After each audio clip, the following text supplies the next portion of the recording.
You what? I felt something in my throat, man.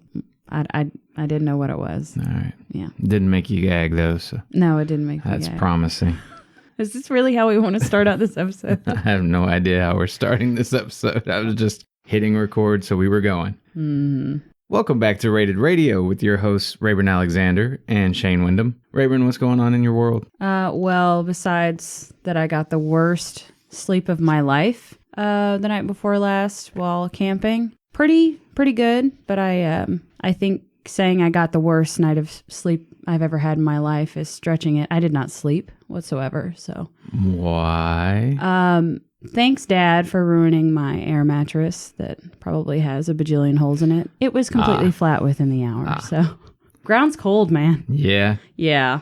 I think you didn't have, like, blankets layered underneath you or anything? Did not think it all the way through. But I will say, I think I've officially turned in as old as the people that decided to say fuck camping in a tent. And well, you'd be all right, but everyone tries to use air mattresses and shit now. Take a camping pad and some additional blankets and sleep on that.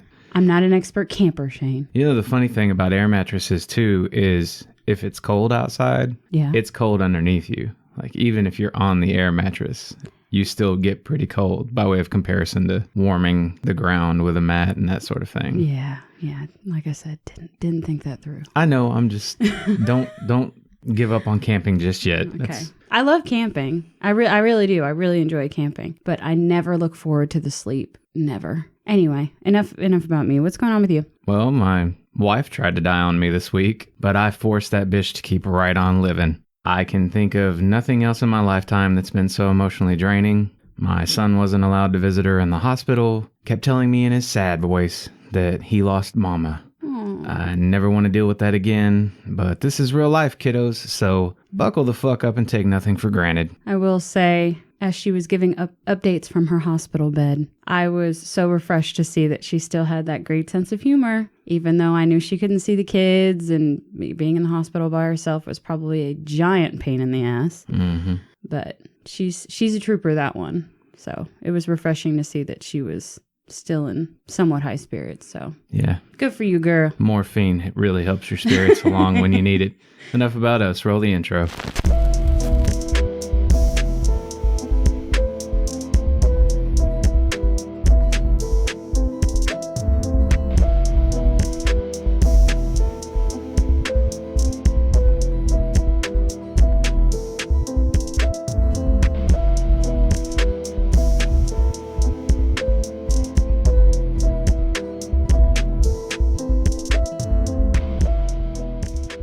So this is another one of those episodes I'm sure that you're really going to get into because it's pure country. Yeah. So this week is going to be Keith, Whitley, and George Strait, which the listeners already know because you clicked on the title.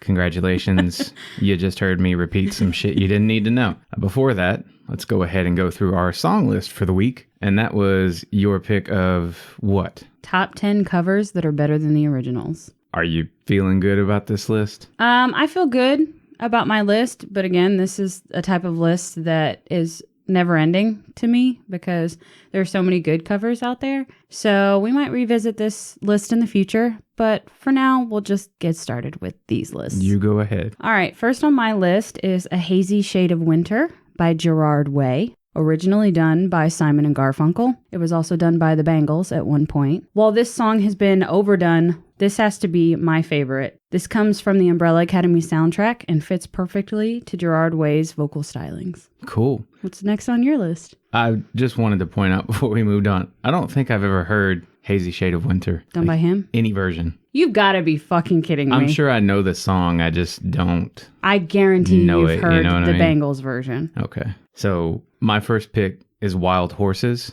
by Charlotte Martin, originally done by the Rolling Stones. Let me point out that this list topic was much harder than I thought it'd be. Turns out, I tend to place lots of covers on the same level as the originals, so these tracks had to be significantly superior to the original in order to make my cut. This one makes me think of early days with one of my exes. One of her favorite things to do was visiting music and bookstores. We'd spend a significant number of hours, almost every weekend, listening to things like this. under headphones in those stores. That's how I first heard this song. Looking at her standing next to me, listening on her own headset, and knowing that it would always bring her to mind if things went south. Needless to say, I'm a fuck up, sad ending achieved, and I still have a hard time making it through this cover without waves of ache for that love lost. Damn, son. It's a very powerful cover. I actually went and listened to it, and I'm going to say why later on in the episode. Okay. Next on my list is House of the Rising Sun by The Animals, originally done by Clarence Ashley and Gwen Foster. If you've ever wanted to know what it's like to attend one of my Halloween parties, this is playing somewhere in the background within a hazy fog. You very excited about the hazy fog? I'm in a hazy fog over here thinking about fucking Joel one night. He always loved this song, and he was starting to play guitar. He had an acoustic, and before any of us knew anything, he was becoming this badass. Yeah. But he figured out how to play this, and he just would not stop. Yeah. He won't sing. He's just over there. Yeah, it's one of those songs that will either annoy the piss out of you or one that you really appreciate. Toby, one of our listeners that we've talked about in the past, I put this as his ringtone. I don't know why. I always associate this song with him. This song annoys the crap out of him. Yeah. So just better reason to keep it as his ringtone, right? I love that version. Eric Burden's voice is stellar in that song. Well, thank you. My pick was solid, right? Yeah, solid pick. Yeah. I wouldn't have thought about it. I didn't know anyone did that before him, or before that group, I guess. But I did a little digging. I didn't know this was... I'm sure you did. I heard the originals and I compared them. Yeah, this is a far superior version, in my opinion. You can tell we were raised when we were, because you hear something like that and you're like, there's no way that anyone recorded that before that. That's some old sounding shit right there. But sometimes. Yeah. Anyway, second on my list is Blue Monday by Orgy, originally done by New Order, I believe. What mostly comes to mind when I think about this song hitting the scene is a consistent sense of disappointment that people were more interested in giggling about the name of the group being Orgy than they were in discussing just how good this cover is. By way of comparison to the original, I'm not a super fan of the original. I do like the Rolling Stones' Wild Horses pretty good, but you could tell Blue Monday, I know you're 80s. It's not new wave. It's like that early techno type sound. Is this that song I think that's what I'm thinking of. Yes. Like a computer program made it to play on floppy disks. I will say, I'm not a huge fan of that song. I do appreciate it, but I want to hear your version just to be able to compare, because I think it could be done a little differently. It's more rock techno, think industrial type sound. It's probably not up your alley. Okay. The thing is just the 80s version. Something about most of that electronic music in the 80s, it's always the drums. Okay. It sounds like someone went into a closet and they were like banging on trash cans or something. It's just so strange to me. Okay. What's your next pick? Next on my list is Gotta Get You Into My Life by Earth, Wind & Fire, originally done by The Beatles. The Beatles. I don't know why I do that.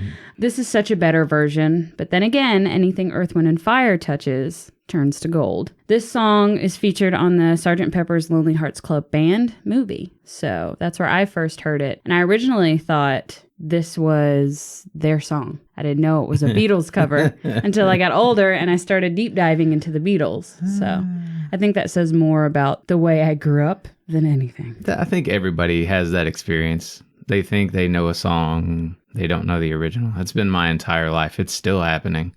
I still feel very triggered when I think of MC Hammer's cover or sample of the Shy Lights, the Have You Seen Her? Oh, yeah. I always thought like, hey, this dude's actually got promise. Look, he was able to write this melody in this chorus, and no, it's not him. It's one of your favorite songs. It's perfect cheese. Yeah. But the Shy Lights, oh my God. We're in a reverse list situation now. I don't even know what's happening. Why are we in a... Oh, yeah. We're talking about the originals. Better than the covers, yeah. I mean, what's next on your list? What's next on your covers that are better than the originals list? When the Children Cry by Seventh Day Slumber. This is a White Lion cover, and they sound completely different. These songs do.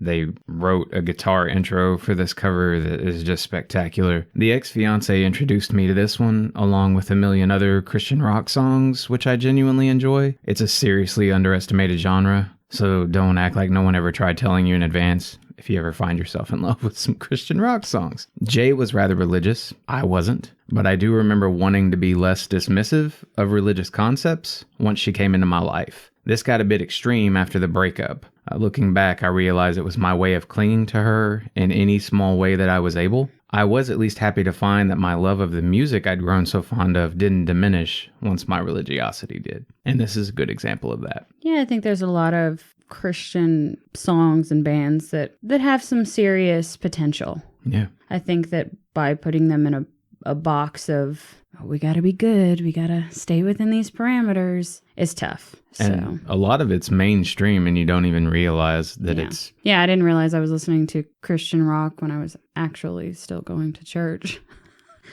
But we weren't in church when I heard it. That's a special kind of silly right there, Raven. What's next on your list?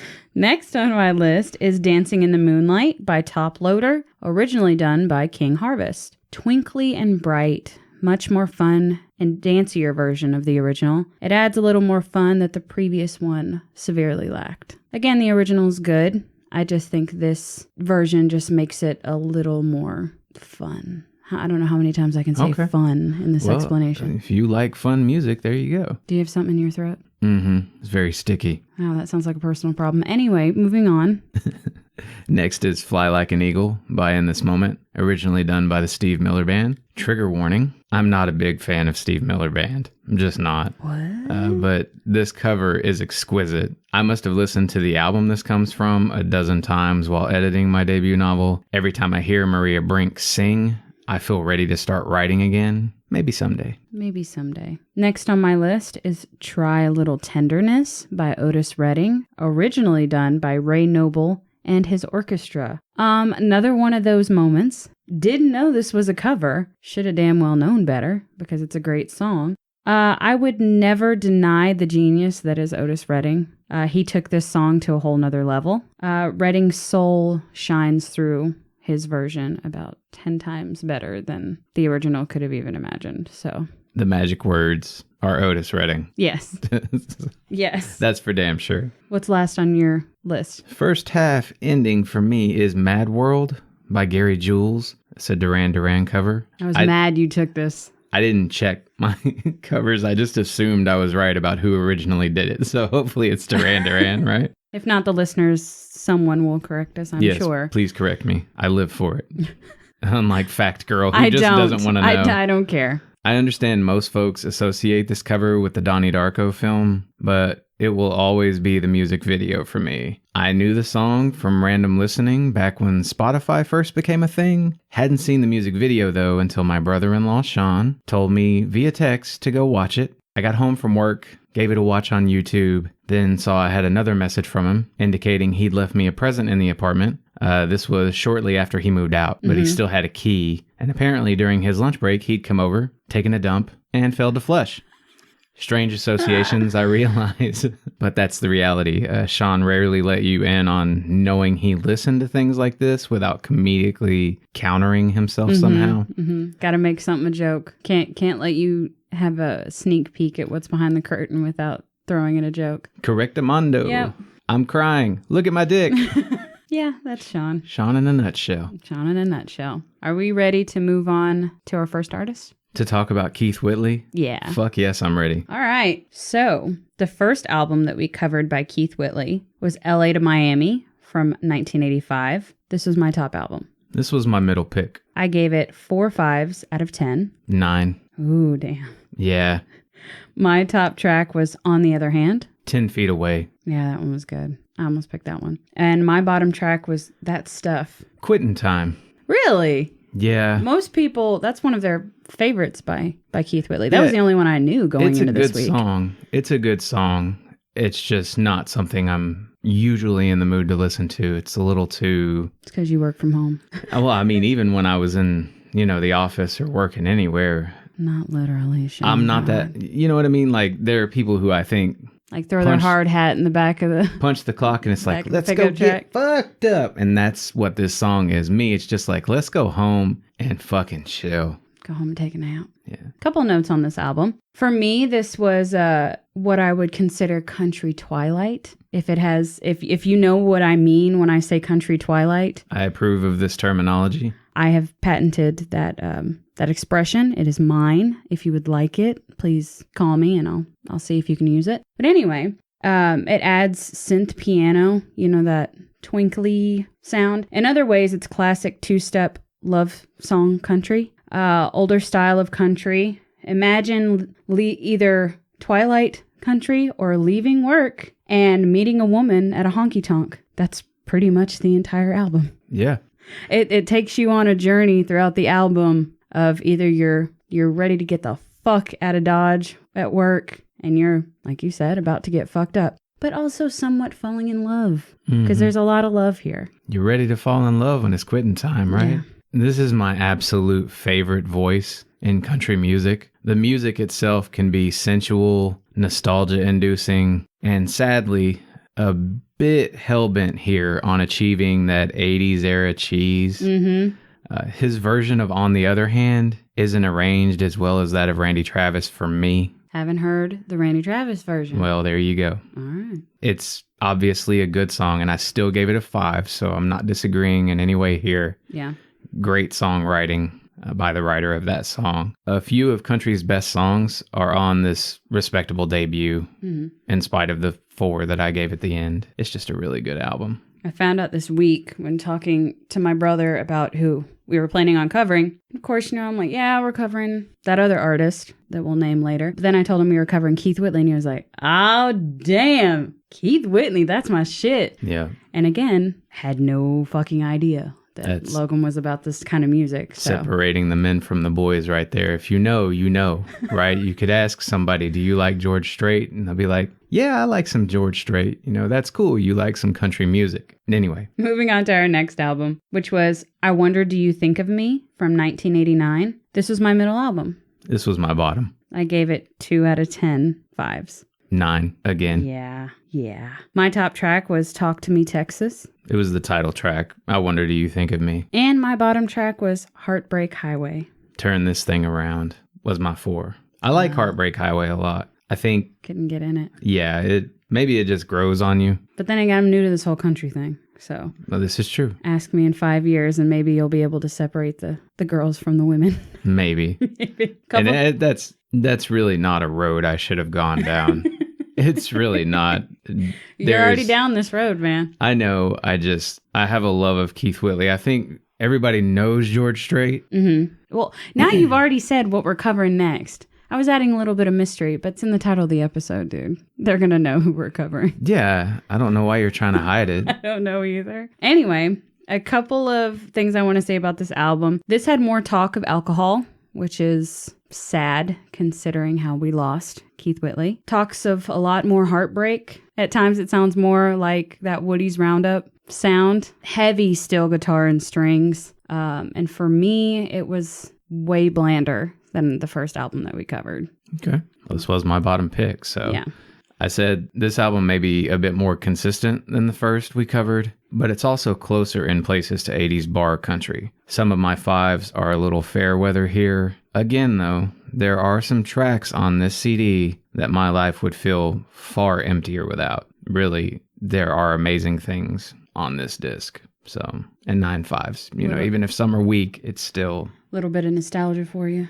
I don't think so. It's not necessarily nostalgia. It's just that I like those songs. I'm not necessarily tying them to any moments. It's just... When did you start listening to Keith Whitley? As an adult, or did you grow up with it? I grew up with some of it. Okay. I grew up with the hits. One of these albums, I remember seeing like a CD at Grandma's house. Yeah. I can't remember which one because for some reason I can't think of the album covers right now. But next album that we covered was Sad Songs and Waltzes from 2000. This was my bottom album. And this was most definitely my top. I gave it 2 5s out of 15 tracks. 14. Wow, just missed the mark on all these albums for perfect ratings. Yeah. That sucks. He did come extremely close. My top track was I Don't Know You Well Enough to Say Goodbye. Dance With Me, Molly. And my bottom track was Girl from Canyon. Long Black Limousine. I thought that we had landed on, what was the previous country episode? You were beginning to think that bluegrass was your thing.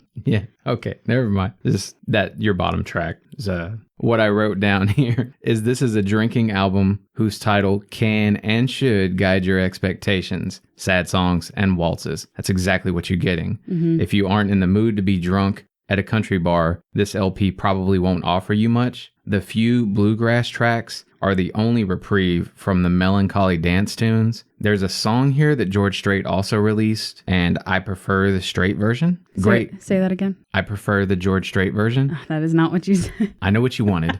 This is a great mood album, though. And the song, by the way, that they both do is Does Fort Worth Ever Cross Your Mind?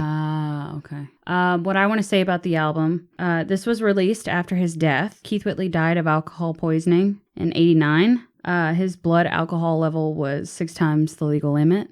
This is kind of one note. This might have a lot to do with the fact that it was released after his death. So this album felt like it lacked something for me. Songs can sound a bit dated for the time that it was released. Again, 89, not being released until the 2000. Yeah. Anyway, I'm not a fan of banjo picking. I know that I might be contradicting myself because I said I liked some Dixie Chicks songs in the past, and that has it. But it's very rare for me to like banjo picking. Mm-hmm. So you're not a bluegrass person. That's what we're deciding. Banjo in it. Continue. I think I'm new to this whole country thing, Shane, and you just need to let me go on my journey. I'm just talking. One thing or another thing that I will say about Keith Whitley is it was stated that he was not often happy with his music that he was making. He could play guitar at 8, though, so he knew what he was doing in ways of playing guitar. And a lot of different country artists covered some of his stuff, including Alison Krauss, who you really, really like, Shane, and Garth Brooks. Yeah,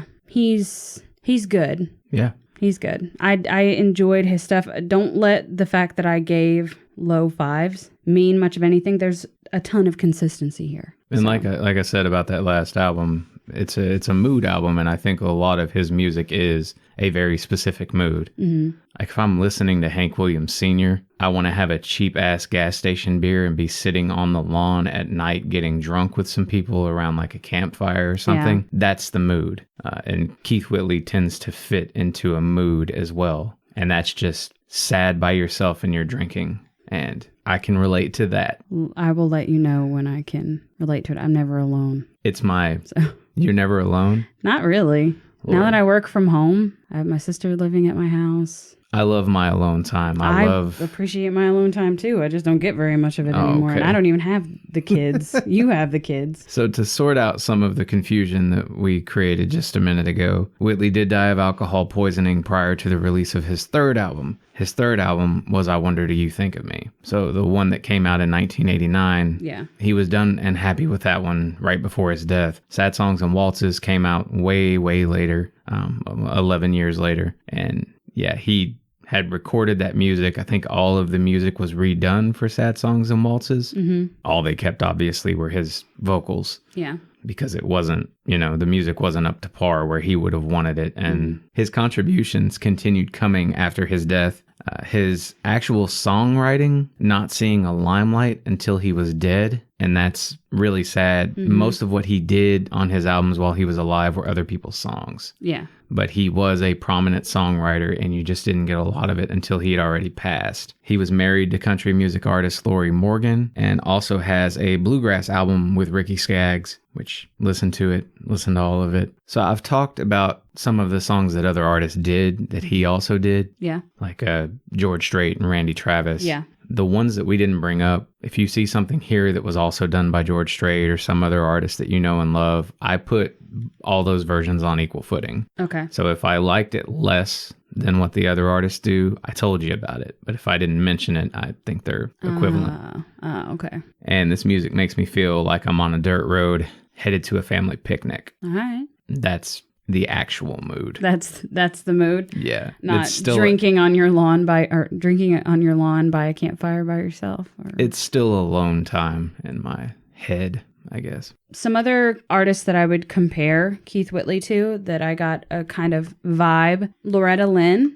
I know she's a female vocalist, but The way that their songs are laid out, especially I think on the LA to Miami album, sounded a lot like Loretta Lynn. Randy Travis's vocals reminded me of Keith Whitley.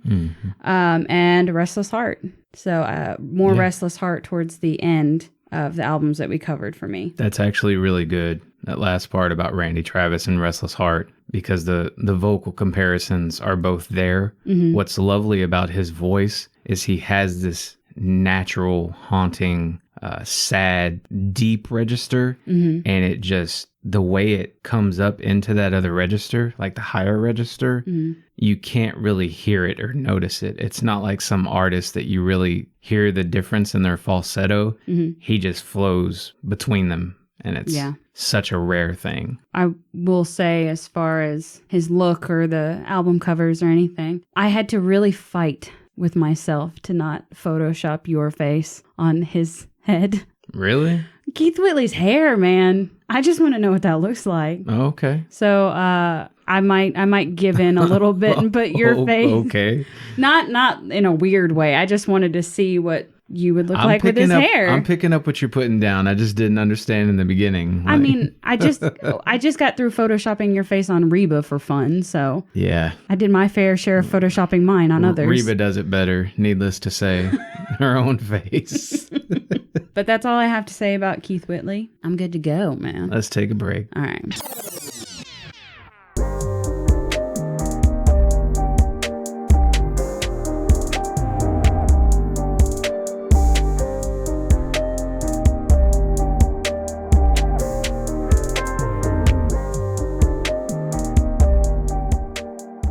I'm going to come out swinging here with my recommendation. I realized recently that I tend to let you go first. You're a gentleman. I appreciate it. Except for today. Except for today. You're not feeling gentlemanly today. Feeling like a change of pace. Yeah. Song recommendation is When You're Smiling My Way. The artist is Glasswing. This one's a solo track by Copeland's lead songwriter. If you like hyper-emotional, floaty simplism, this one belongs in your world. What do you have? My song recommendation this week is Heat Above by Greta Van Fleet. Greta Van Fleet released their new album this week called Battle at Garden's Gate. While I could recommend just about the whole frickin' album, Heat Above has been constantly stuck in my head. Again, the lead singer's vocal range is incredible, but the band has a lot more to offer on this album. Very medieval sounding. You would definitely like it if you haven't listened to it yet. All right. Well, when we get there, we'll get there. Yeah, when we get there, we'll get there. And we'll see what I think. I would love to be pleasantly surprised. I did give a perfect rating to From the Fires, so we'll see. Yeah.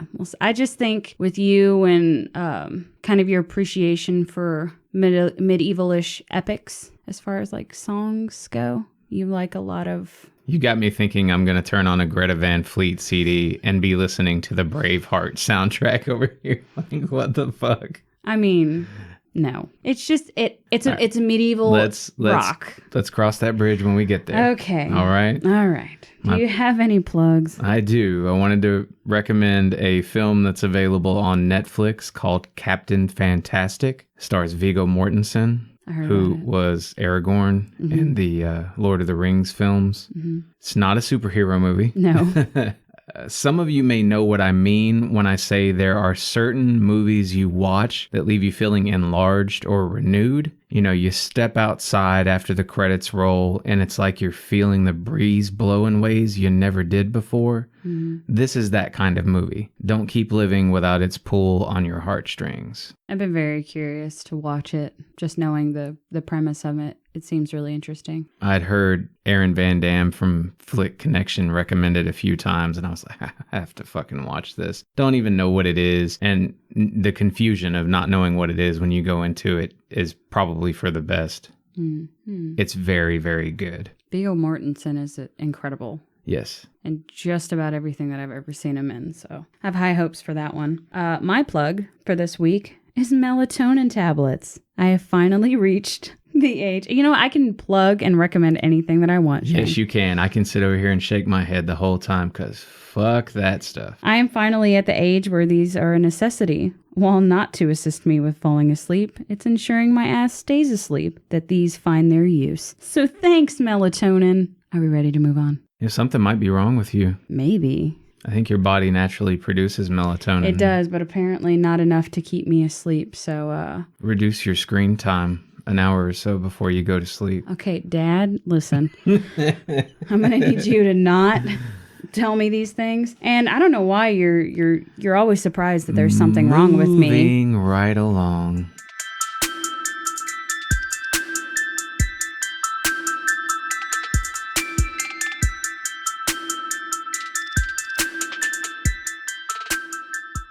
All right, Shane, who was the next artist that we covered? George Strait. And the first album we covered was Strait Country from 1981. Oh, this one here took my middle pick. I don't know why I'm talking like this, because this ain't at all how George Strait talked. You can do this for the rest of the episode if you would like. Okay, I'm going to do that then. All right. This was my bottom album. There were 10 tracks on this mother, and I gave it 8 5s. I gave it 1 5. Top track for me would have been, If You're Thinking You Want a Stranger, There's One Coming Home. Same. And then that bottom track for me, I think She's Playing Hell Trying to Get Me to Heaven. I just wasn't feeling that one. All right. Now I'm going to stop you from doing this voice anymore because I feel like I'm looking through your Facebook feed. Okay. So, my bottom track was Every Time You Throw Dirt on Her. I just sounded country as fuck just then. Every time you throw dirt on her. Yeah. Yeah. Work on it. It's coming along. Something didn't do. I try very hard not to have an accent, although I think I fail miserably every time. Yeah, there was something about the song that didn't do it for me. Hey, but what happens every time you throw dirt on her? If you're asking me to pull up the lyric, I listen to a lot. You lose a little ground. Yeah, that one actually, I didn't love the first time I heard it, but I did wind up giving it a 5. I like that song. I remember looking at the track listing and being like, that is the stupidest song title. Every time you throw dirt on her. Yeah, no. It's clever. It is when you throw the when next it's in line context, in it. This is true. Anyway. Notes? This was very, very young George Strait sounding. I mean, he was practically a child. This is dated 70s country for me. Not a bad first contribution. He has a lot more to offer, as we soon find out. But it's missing that, I don't know if it's production value or just a little bit more variety. It's missing an element for me. Okay. You? This little old George baby Strait out there on the farm, he was kicking it. He's writing up them, well, he didn't write these country tunes. He just, yeah, what? Yeah. I remember now. Okay. That's what you sounded like. Yeah, I feel it. So, back to serious land here. This is a really solid debut, and it's easy to see why George is considered country's king. His voice sort of wobbles nicely between all manner of natural, emotionally evocative states. It never feels forced either. The songwriting's a bit too Western for me here, though, in spots. But I mean, yeah, 8 out of 10 5s. It's a good CD. Yeah. If you've never heard it, go listen to it. There's a lot more here than just the radio hits. Yeah. Next album that we covered, moving forward in time 15 years. Mm-hmm. It's Blue Clear Sky from 1996. This was my bottom album. This is my top album. Doesn't come as a surprise to you, I'm sure. Out of the 10 tracks, I gave it 6 5s. Out of the 10 tracks, I gave it 5 5s. My top track was I Can Still Make Cheyenne. Same. And bottom was She Knows When You're on My Mind. My bottom track was King of the Mountain. One thing that I say that a lot. One thing I'll say about this album is the title bugs the fuck out of me. Yeah? I always want to say Clear Blue Sky, but it's Blue Clear Sky. Bugs me every time I see it. This is everything I love about 90s country. That's probably by design, by the way. Probably. You wouldn't remember Clear Blue Sky, but you remember Blue Clear Sky. I like to think that George Strait is a troll and therefore makes me love him more. This is nostalgic to me. His voice is more aged and matured. I mean, this is 15 years in the future from the last album that we covered, so that's probably natural. I mean, this makes you want to dance and fall in love. Prime example, I Can Still Make Cheyenne it's a good one. Love now that song. You sounded country as fuck. Because it said good one. It's a good one. It's a good one. What do you want to say about the album? I'm curious to know since it's your bottom. Well, let me start out here by pointing out that his voice sounded exactly the same as it did before. All right, okay. So I you're hearing maybe difference in the musical stylings and arrangements that's put together, but this one sounds, his voice is still exactly what it was. I wanted to say that Check Yes or No was a bonus track on this album. We didn't cover it because it's a bonus track. No, and I great. wish we would have. It's a great song. The LP is highly reminiscent of Keith Whitley in places, and that left me noticing weaknesses in his vocal style, because when it gets to really, really sad points, really low points, you want it to hit you. You know, I want to be cut. We've been through this. I want to bleed. Minor though those gripes are, I couldn't get past them in certain places. Still, more than half of these songs are winners. Again, it's another great George Strait album. I think you're probably going to find a lot of consistency across his body of work. Yeah, this was the first album cover that I ever saw of George Strait. Him in that fucking pink shirt, right? Isn't it? Or is that Road Thus Traveled? I don't know. It's to the side. He's wearing a white hat. He's in a pink shirt. It's hard to know. Let me know. I think almost all of his covers have him on them. So yeah, he's a narcissist that way. I don't be paying that much attention. That's just a country norm. That's not narcissism. I'm trying to think of any country artist that we've covered that doesn't put their face on the cover or some form of them on the cover. I mean, exactly. I even went to Chris Stapleton and I'm like, nope, he's on all three of his covers. That's correct. Anyway, our final album was The Road Less Traveled from 2001. This was my top album. This was my middle. Out of the 10 tracks, I gave 7 5s. I only gave 2. Okay. Now, for those who are keeping track, yes, the first album had 8 5s. This one only had 7. This one is better. Shane has abandoned everything that the numbers wise. You are picking what you think is a better album. Yes.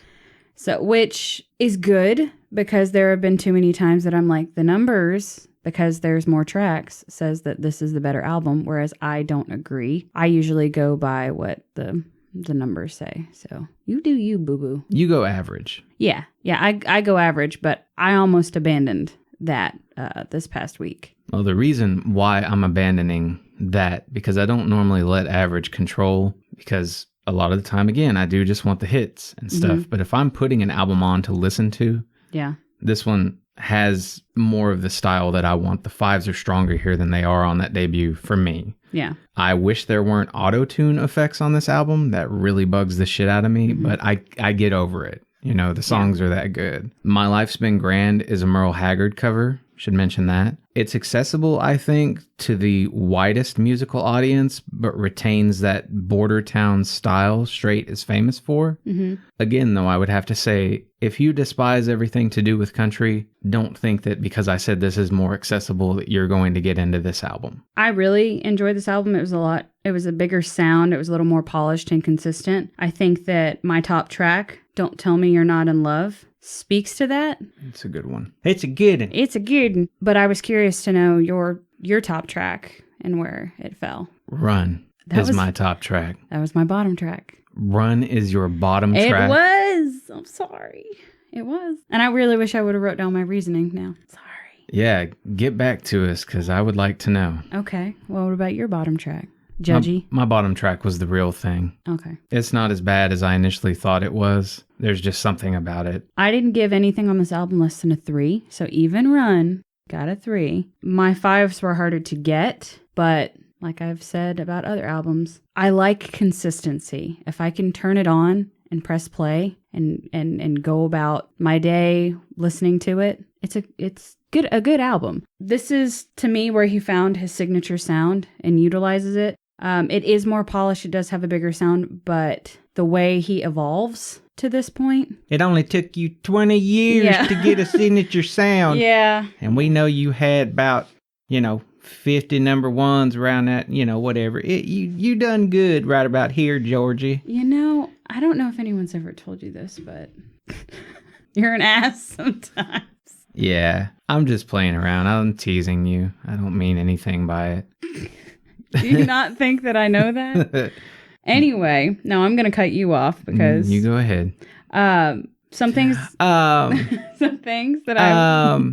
Can I speak, please? Music guessing game. Da, da, da. Oh! That is not me. Oh, it's... Hey, That is not me. You have played the game enough to know that I don't do that. I put my fingers in my ears And I'm, yeah. What fucking fantasy planet do you live on? I do. I put my fingers in my ears and I sing to the chorus point where I can get the song. Okay. I do not do that. I'm such a liar. Anyway, some of his songs that can be found on film soundtrack is Pure Country 1 and 2. He's actually also featured in the movie Pure Country, the first one, I believe. From 1992. From 1992. His music was also featured on The Soldier. He did voice acting on King of the Hill and Grand Champion. Not voice acting, he acted. You know what? That was, he was down on that dang old King of the Hill, man. Yeah, he wasn't Boomhauer, though. Who I would recommend George Strait to is anyone looking to start in country. The King of Country is always a good place to start. And my first experience with him was listening to my dad sing his music growing up. So I always associate George Strait with my dad. So anyway. Which is kind of why I picked Blue Clear Sky. Blue Clear. Really? Yes. That. You just wanted to correct me, and you can't correct me because that's how it's actually said. I know, dude. Every time. Maybe worth mentioning to some, George Strait doesn't write much. When he does, I don't tend to love it. Okay. That's not a knock against him. It's just something that I think some people care about. I don't really care about that shit. The music makes me feel like I'm heartbroken in the summer months, which is not a bad thing either. That's my speed, you know? Yeah. Just a little sad, but let's have some fun. Yeah. Let's try to smother this pain. Yes. That's basically my existence. I think to be most successful in the future, which he totally needs to know how to be most successful in the future, I wrote that he should space releases a little more to ensure that all songs are the ones that would get the fives. I feel like it's rushed. Yes, they have those consecutive releases, and those tend to have the few filler tracks on them. It's less filler than I thought it would be, what we covered here, so that's nice. Trying to give the people what they want, Shane. Yes. And these days you do have to, push music. Clearly. Go ahead. He could not work a day in his life and the man would be just fine. And I'm willing to bet that he probably works harder than a lot of people. Yeah. Yep. Not just on music. You get that vibe, you look at him and you're like, oh, you're probably out running a ranch or something. He is. He is. He lives in San Antonio, Texas, and is a member of the Professional Rodeo Cowboys Association. So he does a lot with that. He's also got a degree in agriculture, if you didn't know that by looking at him. I feel like my friend Jennifer is just going to come at me hard for not knowing every single thing about George Strait. But bear with me. We're only 3 albums into the discography. Yeah. Clearly, we skipped loads of good George Strait albums. I wanted to hit his debut and 2 albums that Rayburn and I were individually familiar with. This artist holds the record for the most #1 hits in country music, and that kind of says it all. Yeah, he has the most CMA awards at 23 ever. He also holds the record for the largest indoor concert, which was held right down the road from me. Largest indoor concert in North America at 104,000 at AT&T Stadium. So actually a little more than that, but a lot of numbers. I'm not good at math. Anyway, what's a crime, though, is he's not a member of the Grand Ole Opry. That is a crime. It is. I guess. I don't know a lot about the Grand Ole Opry. So. And something that I found refreshing is he eloped with his high school sweetheart and is still with her to this day. So, ain't love grand. Might have just been, just a stellar motherfucking piece of ass, I have no doubt she's probably really stellar. That man is a household name. I just had to ruin your moment. I'm sorry. Thanks for ruining my heartfelt moment. And I apologize to Mrs. Strait. Not to disrespect you. Let the record state. Shane said it. I tried to be very, very respectful to you, Mrs. Strait. I'm just trying to keep things feeling fun. Okay. Let's continue the fun. And why don't you tell me who your winner was, even though I can already guess who it is? Who was my winner? Your winner was Keith Whitley. Was it? With those fives? I need to look. Okay, so George had 21 fives. Whitley had 32. Yeah. Are you making a judgment call right now? No, I will add that Keith Whitley did have more songs that we covered today, so more opportunity to pass George Strait. These artists are both really fantastic artists, but for my money... You're beating around the bush. Let's go. I want Keith Whitley. All right. And I went with George Strait. George Strait had more fives. Not more fives. They actually had the same amount of fives and pretty damn close to the same price value. Purchase. value. Purchase value. I'm sorry. But George Strait's average was higher. He got more 4s from me, which boosted his average. So yeah, King of Country, still the King of Country with me. Yes, indeed. Yeah. Now let's talk more about these covers that are better than the originals. Yes. By the way, I never want to do this list again because I don't think I have anything else to offer other than the 10 that I came up with. Oh, it's a good thing that we're continuing to listen to new music every day. This is true. Next on my list is I Will Survive by Cake, originally done by Miss Gloria Gaynor. You wouldn't think this song works so well as a toned-down alternative rock song, but somehow it does. I've never heard the cover. This is one of Blue's favorites. I do have a hard time imagining something is superior to the Gloria Gaynor version. So maybe this is one I have to go listen to. The issue with me with the Gloria Gaynor version, and this is the only issue. So you got problems with the original. Listen, this is the only issue. They overplay it so much for me. Where do you go that they are overplaying? It's like radio? Jack Was FM. this what y'all listened to at church camp? What am I? Shut up. Jack FM, when you think of like 70s songs, 70s like disco, this is like mainstream. Okay. So it's not to say that it's a bad version. I do like this version. I just wish it wasn't so pushed down our throats with the, you want to listen to 70s disco? Here you go. Here's Gloria Gaynor's I Will Survive. Anyway, makes me sound like an asshole. Point made. All right. What's next on your list? Bullet the Blue Sky by POD. This is a U2 cover. That's U2, not YouTube. It sounded like I said YouTube. Yeah, it did. That's exactly what I thought. I was like, well, how are they going to listen to it on Spotify, Shane? Oddly, this song reminds me of being young enough to still think I was somehow not a political person. I'd get super stoned as a teen, listen to this, and think, whoa, that's deep. I never really considered the meaning of the words, though. They just sounded impressive to me. Still, something about the track, it always left this thing gnawing away at the back of my mind. Mm-hmm. Turns out that something was gnawing away like a motherfucker, because once that floodgate opened, I became immediately aware that literally everything is political, and this song is a perfect embodiment of just how propagandized I felt when that happened. It woke you. I think I was kind of awake. All right. This is one of the songs that woke you. How about that? Increased your wokeness. Sure. Okay. Next on just got me to agree that I'm woke. You woke. Fuck? Next on my list is Wild Horses by the Sundays, originally done by the Rolling Stones, as Shane stated earlier. While Shane may not agree, but this is the best version of this song. Something about the vocals to the strumming of a simple acoustic guitar is, in my opinion, mesmerizing. Oh God. Please stand by. I heard your version. I know you heard my version. I have not heard yours. And no fucking way. Wait, but you have a memory tied to yours. That's not fair. Say what? You have a memory tied to your pick. Yeah, I had to throw this in there to be a dick. I'm sorry. He's literally... If I hear a good song, it's a good song. He's putting on his headphones. He's plugging in his headphones. Are you making fun of me? Because I'm giving the play-by-play. What's the name of the artist? The Sundays. Should be like a doll's face on the cover. God, I like the sound. Okay. He's shaking his head. I can't get over how much this reminds me of Mazzy Star's Fade Into You. Exactly. This is very awkward for me, by the way. I feel like everything about me is being judged. Gotta hear the chorus. I'm sorry. That is fine. You go right ahead. This is new. This is a new development, everyone.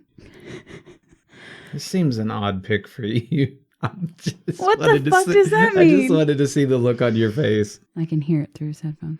Here we go. All right. Oh, the verdict. The verdict, everyone. The verdict is it's better than the original. Okay. I will take that. Take that. I will take that. That's the best I can say right now without... It grows like on you like a fungus. But I wanted to put this on mine, so I went to listen to yours, too. Mm-hmm. And I thought, screw it. I'm still going to put this on my list because it's not the same. 2 different covers. It's not. And I don't want to know what you think of mine, so... We can talk about that later. What's next on your list? You're not a sad person like I... Oh my God. Next on my list is I Will Always Love You by Whitney Houston, It's a Dolly Parton cover. Great cover, yes, but without a doubt, what I'll always remember this song as is one that my cousin Corey used to belt out as awkwardly as he possibly could. Listeners, if you don't have someone in your life who'll sing songs to you terribly, then the time has come to up your standards. I think Corey and my sister are kindred spirits. I could very much agree with that, actually. If you want to go, if you want to know the story behind that, go to my sister's episode, I believe back in season 3, beginning of season 3. I talk about why I remember that song for her. So yeah, they're kindred spirits. Moving on to my next pick, which is Istanbul by They Might Be Giants, originally done by the Four Lads. This is a much faster paced version of the original, but catchy nonetheless. Did not know that I would ever be able to sing every word to this very, very strange song, but I can, so don't ask me to do it. Well, I was going to say, if I had time, I'd go listen to it right now, because I have no idea what you're talking about, again, in any category, so good for you. Thanks. Good for you. Thanks. You sound more musically knowledgeable today than I do. Yeah. I can appreciate that. What's next on your list, man? With a little help from My Friends by Joe Cocker. It's a Beatles cover. This one's probably the biggest improvement over an original that I know of. Sorry. There's some people that disagree. All of the others at least carry the original's groove forward. This one abandons the Beatles vibes in favor of some wonderfully bluesy variations. This track was also the theme song from one of my favorite childhood shows, The Wonder Years. There's an episode where Kevin and Paul get into this really heated bout of half court, and it reminds me of Corey and I as kids anytime there was a hoop we could play on. Sometimes we'd start fighting before we'd even begun. Like if I wanted to play horse, but Corey preferred pig, because that way, you know, you could... more letters. Yeah, but more games with pig. Like just stupid shit. Anything we could fight about. And it was always something. Yeah. It's always something we bicker about. And I lived for it. So, yeah. What's your next pick? Next on my list is Hurt by Johnny Cash, originally done by Nine Inch Nails. While the original is already so good, there's no denying that. Cash's version has that extra special amount of suffering, especially after finding out his near fate. So I have trouble imagining you listening to that song. I listen to that song a lot, actually. That always struck me as end of your rope, kill yourself music. Like that's brutal. This is my cry for help. No, okay. I'm just kidding. I'm just kidding. It's a very, very good song, and I think that everybody deals with that sort of inner struggle, that turmoil. So don't think that just because I'm little Miss Ray of Sunshine, bubblegum pop over here that I don't deal with my own internal struggles and suffering. So yeah. That got like way morbid than I wanted it to. That's just okay. know no one's perfect. That's okay. Can we back up for a second and reiterate again that the Rolling Stones version of Wild Horses is a good song? There were 2 times in this episode we've said that a cover was better than the original. The original is good, in my opinion. I like it. Okay. And next for me, is my turn? Yeah, it's your turn. We talked about my depressing ass shit, so it's your turn now. Sure, you know, if you need to get something off your chest. Okay, what's next for you? Let's move on. Holy Diver by Killswitch Engage. Dio's version is good too. Yeah, it's a Dio cover. I'm not going to name any names here, but I once witnessed 2 people arguing about which version of Holy Diver appeared in the Guitar Hero games. And the argument took place while the fucking Guitar Hero version was being played on the TV in the same room. I guess they were oblivious. The rest of us got a kick out of it, and an even bigger kick out of clarifying that the Guitar Hero version is not Dio or Killswitch. It's a cover band that they used for recording the Guitar Hero soundtracks. So did it not say it on the screen? We were playing it. I don't think they show like the title and stuff while you're playing the songs. Maybe I'm wrong. Maybe back on Guitar Hero Encore they did. Or along the bottom or something like that. Yeah. But the cover band might be playing it, but it's known, like the title says the original. Maybe? I don't know. It's been a long time since we've played it. Just struck me as funny because it feels so different from both of the versions. Yeah. But they're just arguing about it. It's like, what in the fuck? Well, moving on to my last pick for this list. It's Sweet Jane by Cowboy Junkies, originally done by the Velvet Underground. Thank you, American Horror Story, for yet another Halloween playlist edition. This version is much slower than the original, but somehow works nonetheless. So if you're a fan of that track by the Velvet Underground, give Sweet Jane by Cowboy Junkies a listen too. The Velvet Underground was a 70s band, I believe. I'm beginning to think that you looked up some cover playlists and found some stuff. Look on my Halloween playlist. Okay. It's there.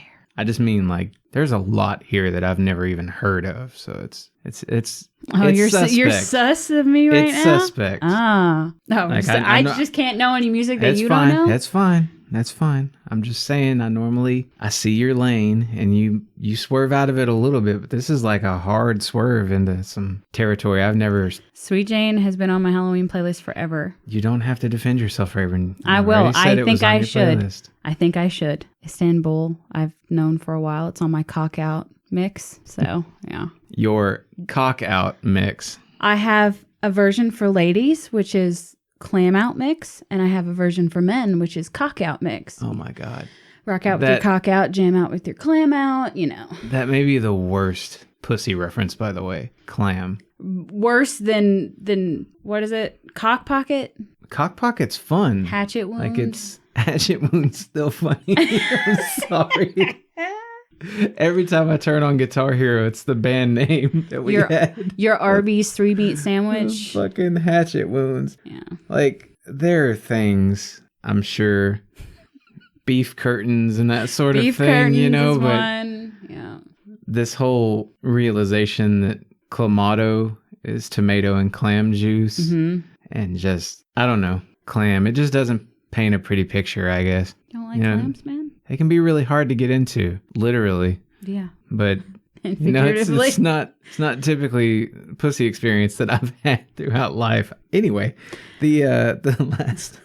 I love that we derailed this conversation to something like this. I'm going to ground us. Here we go. Okay. Last up for me, Nothing Compares to You by Sinead O'Connor. Mm-hmm. It's a Prince cover. Mm-hmm. I do believe we've more than established that this one is one of the most emotionally affecting music videos, in my opinion. It genuinely cracks me in half anytime I try watching it. Furthermore, I'm going to give more proof to anyone listening that deep down, I really am just a sad story. I've found myself unable to have any sort of pep talk with a mirror for years now. Left talking in front of my own reflection for very long, I end up looking just like Sinead in the last third of this song's music video. I love being alive. I love that I've had the chance to love and be loved, but sometimes the ghosts that haunt me still feel entirely too alive and well. God, we got real morbid this episode. That was coming directly off of a talk about pussy clam comparison. That's true. That is very, very true. All right, so maybe it'll equal out. It'll equal out, surely. God damn. Yeah, I think that the most that you can take away from this episode is we all deal with internal struggles. They never really go away. I'm drawing. Okay, they never really go away. And jamming out with your clam out is completely appropriate in all settings. So have a great time. Jesus. Okay, so the recommendation comes from my wife again. I swear to God. This woman. No, it's just she barely put anything in that fucking jar. I've got like... Yeah, I see the jar, man. There are probably 20 things in here from codes, and I have yet to draw a single fucking one. Mm-hmm. It's just, shit's odd. That happens, man. The recommendation, and you'll love this. Yeah. No, we weren't originally going to draw because my friend was supposed to be coming on, but he's sick, so we're pushing that back for maybe about a month. I hate to do that, but DMX isn't going to get covered immediately here. Yeah. Instead, we are going to be covering... Ooh, what? NSYNC. Yes! Your wife comes through for me every time. Every time. Because we are in the new season now where the matchups are geared to making sense thematically. Come on, give it to me. I had this one matched to Spice Girls. You act like you're upset about this, but you appreciate the Spice Girls. I was just trying to let you shine in your... I can't yell. I get in trouble for yelling, so I'm going to play it cool and just say, what a fucking week. Stay tuned for NSYNC and Spice Girls. Yeah. It's going down, I suppose. Whether you like it or not, man. It makes me want to go stand in front of a mirror and talk to myself. Shut up. Shut up. Well, that's going to do it for this week. Hit up our playlist to hear all the songs we talk about. get our full ratings, t-shirts, even some bonus episodes at teespring.com/ratedradio. You can guide what we listen to by suggesting new artists for our jam jar, unless you're codes. We apparently never draw your shit. You can even send us voice messages on Facebook for a shot at being on the show. Nobody does that, so I don't know why I'm still saying it, but continuing. Hey. Your support really is what makes or breaks us, so thank you for listening and sharing. And until next time, fill your world with music. And never be afraid to jam out with your clam out. Lord have mercy.